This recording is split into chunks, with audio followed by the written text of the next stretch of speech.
All right, what's up, guys? Okay, new stuff. All right, for the next few weeks. All right, we're gonna do 3 to 4 minutes of myofascial work, and then 3 to 4 minutes of either a stretch, a hold, okay, or something we may need to activate.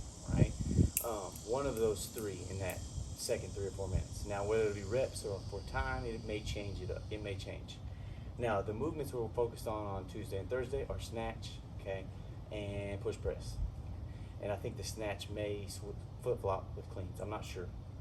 But either way, one day will be overhead, which will most likely be push press. And then the other one will be bottom of the squat. All right? We'll do myofascial work for something that is required of the overhead movement. Whether it's the front of the delt, okay, we may smash the front of the delt. Whether it's the lat because it supports the shoulder overhead, that may be a different focus. All right. Whether it's rear delts, okay, or T-spine work, all right? They all affect the overhead position. We'll take 3 to 4 minutes to mobilize one of those spots. All right? And then for those next 3 to 4 minutes, whether it's sets, reps, or time,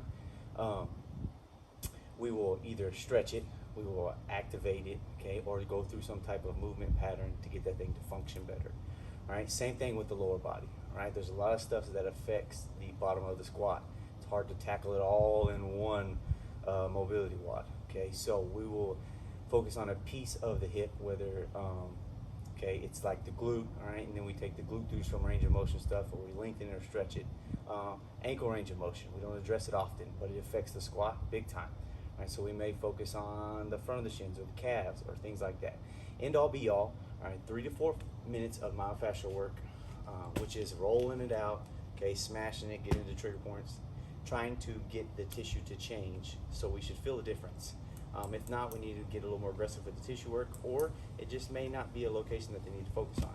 Either way, we're going to keep it general and knock out 3 to 4 minutes of it, okay, and then get to the next piece. So, after all what I just said, first thing we're going to focus on, I'm going to keep it simple. All right, we're going to focus on adductors. A lot of times we tell those guys knees out, all right, and this guy likes to stay shortened, all right, and keeps that knee into that valgus position, all right. So all we're going to do is we're going to smash this thing for 2 minutes, okay, 2 minutes aside. I'm going to go from as deep as I can possibly get it in my crotch area, I guess you could say, to the knee, all right. And you guys will know majority of these things. I'm trying to keep it that way so that we don't have to introduce a whole bunch of new fancy movements. It's not about all the movements and different things we do. It's about knowing what we're doing with them, okay? So we'll roll these things out. I'll show you again if you don't remember.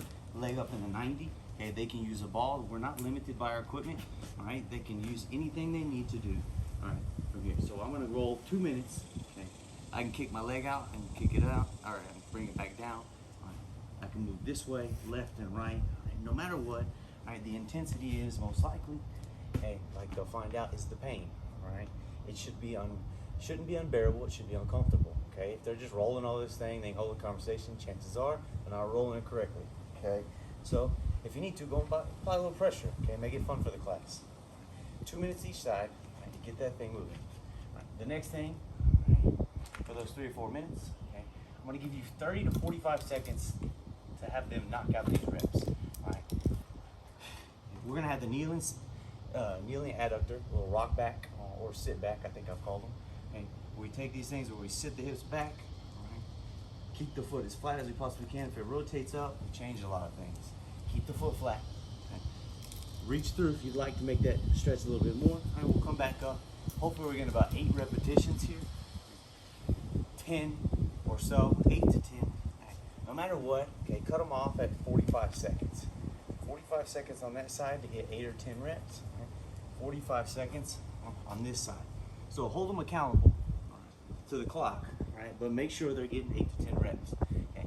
And filling it where we rolled. All right. When we get done there, we're going to tackle both adductors and with a frog stretch. Simple, and everybody understands it. Now, these guys are on top of their knees right here, and they're not going to feel it like in the adductors like they need to. Make sure that they're trying to get those knees as wide as we possibly can. All right. Some of us, it is an awkward stretch, right? But it works if we do it right. Keep those feet together if you like. You can toe out if you want to feel more in the inner thigh. Drop to the elbows. Right. Simple here for a 90-second hold. Right. That gives us 45 seconds on the single leg work. Right. Makes it 90. with a 90-second frog stretch, right? That's 3 minutes. Plus the 4 that we rolled, that's about 7 minutes worth. I'm gonna try and keep it anywhere between those 6 and 10 minutes. It seems to have worked best with the class stuff. But that's how it'll look, right? If you have any questions, come talk to me. I'll see you guys on Thursday, most likely for some T-spine work because it affects all overhead movement. But that's it. Okay, 3 to 4 minutes myofascial work, 3 to 4 minutes to either stretch, activate, or move through movement patterns. All right, that's it. You guys have a great week.